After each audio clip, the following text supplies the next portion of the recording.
Aku bernyanyi bahagia, memuji Yesus selamanya. Aku bernyanyi bahagia,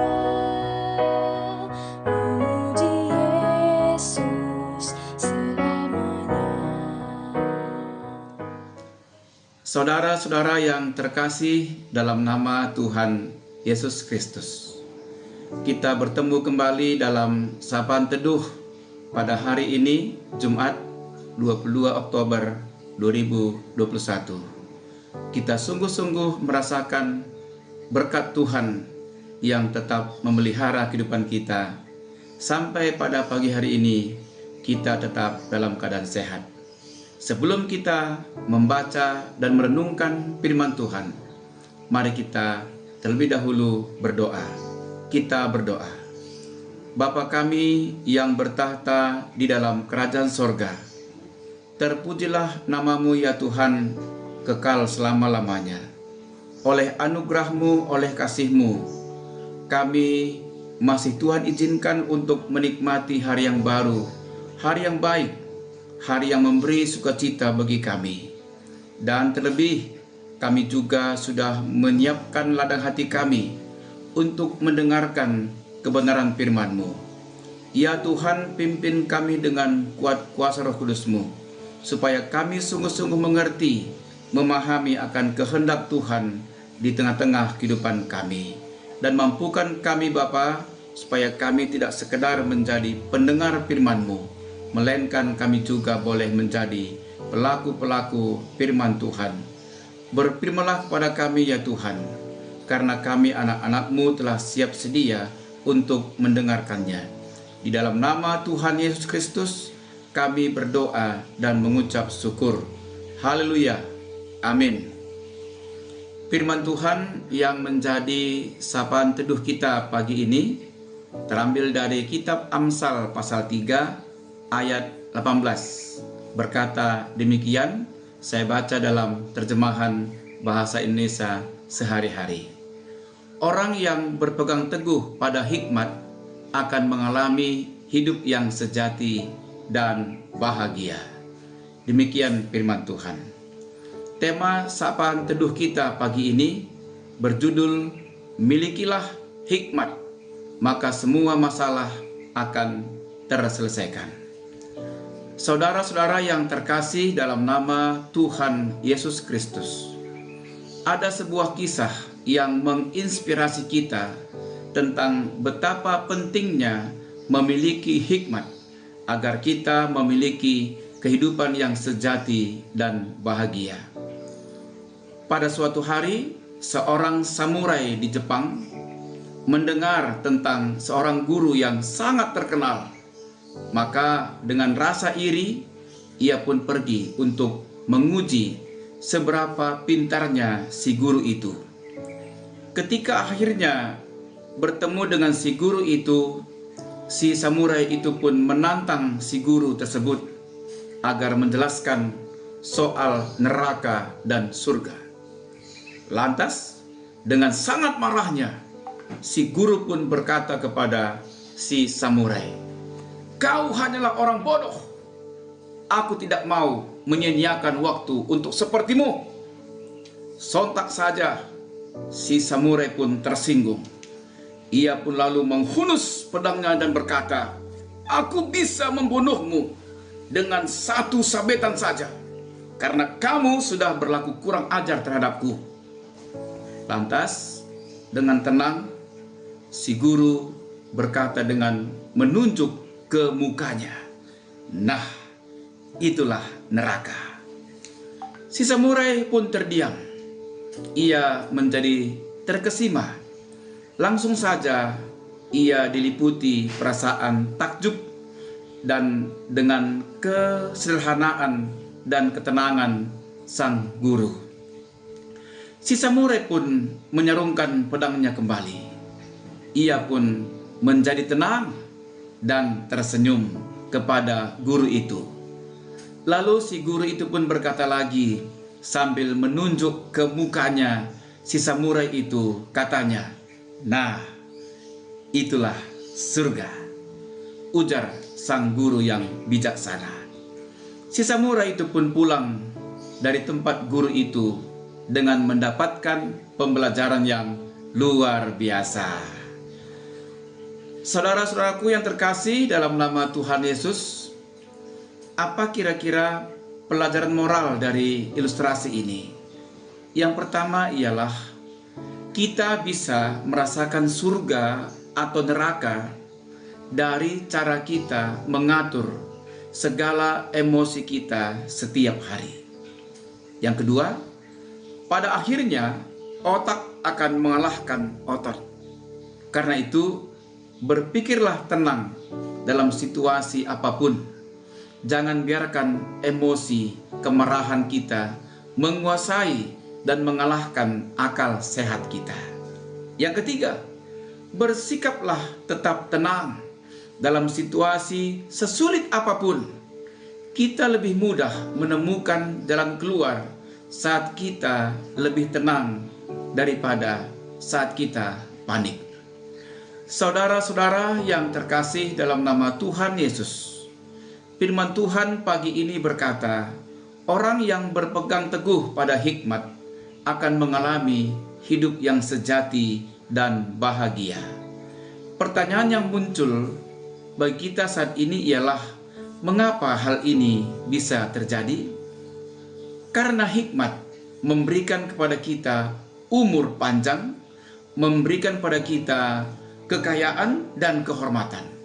Hikmat membuat hidup kita senang dan sejahtera. Dalam Kolose 1 ayat 9b, firman Tuhan berkata, "Kami meminta supaya kamu menerima segala hikmat dan pengertian yang benar untuk mengetahui kehendak Tuhan dengan sempurna." Di sini Rasul Paulus memiliki kerinduan besar terhadap jemaat di Kolose, yaitu agar mereka makin dipenuhi hikmat dan pengertian yang benar akan Tuhan. Begitu pentingkah hikmat bagi orang-orang percaya, sehingga Paulus tiada henti-hentinya berdoa meminta kepada Tuhan supaya Tuhan menambahkan hikmat kepada para jemaatnya.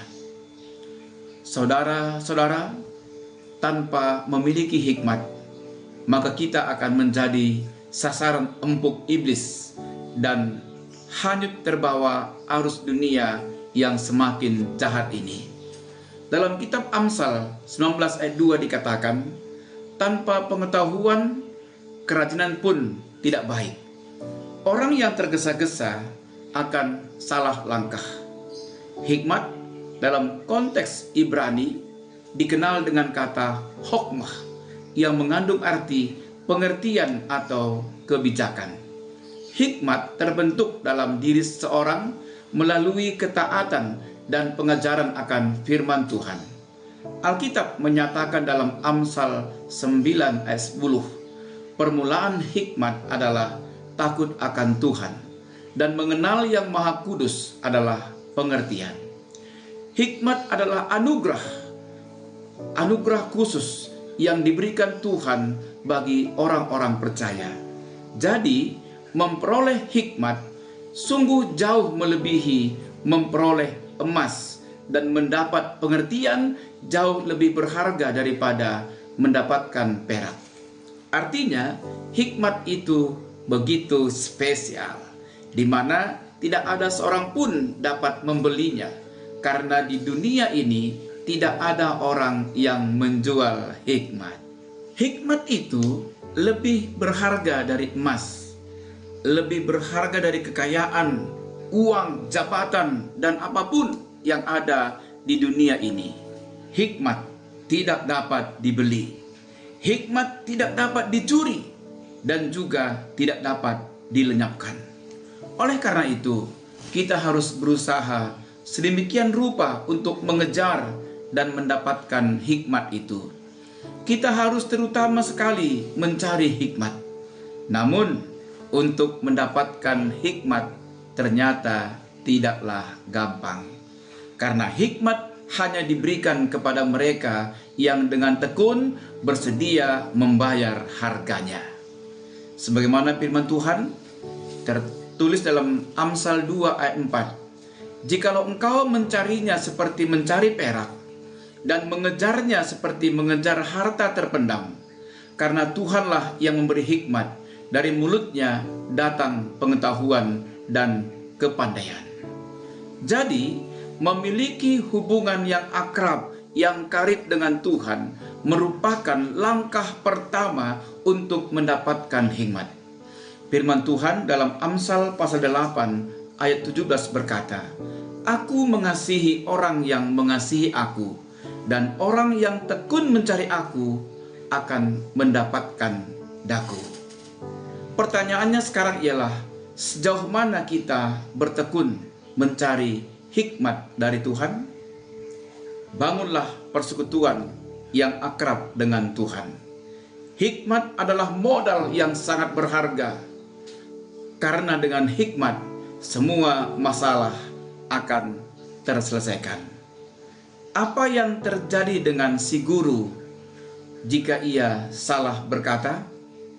Apa yang terjadi dengan si samurai jika dia larut dalam emosi yang berkepanjangan terhadap si guru? Itulah gunanya hikmat dalam hidup kita. Mintalah hikmat Tuhan lewat doa-doa kita, agar kita bisa menyelesaikan setiap masalah yang ada. Terpujilah nama Tuhan. Haleluya. Amin. Mari kita berdoa. Ya Tuhan, kembali kami datang ke hadapan-Mu mengucap syukur atas firman-Mu yang telah kami dengar pagi hari ini. Biarlah kiranya kami senantiasa berusaha untuk mendapatkan hikmat dari Tuhan, sehingga hidup kami semakin baik dan nama Tuhan tetap kami tinggikan di tengah-tengah kehidupan kami. Ya Tuhan, kami mendoakan pengurus kategorial mulai dari tingkat Madramen, Klasis, Runggun, Bajem, dan juga di sektor-sektor. Tuhan kiranya memperlengkapi mereka sesuai dengan jabatan yang Tuhan bebankan kepada mereka masing-masing. Tuhan juga yang menyatukan hati mereka supaya mereka bersungguh-sungguh bersemangat dalam melayani jemaat-Mu. Kami menyerahkan seluruh pengurus dan juga anggota-anggota pengurus kategorial supaya mereka tetap bersemangat dalam mendukung program-program pelayanan di setiap kategorial. Terima kasih Bapak, kami serahkan hidup kami sepanjang hari ini ke dalam tangan pengasihan-Mu. Dalam nama Tuhan Yesus kami berdoa dan mengucap syukur. Haleluya. Amin.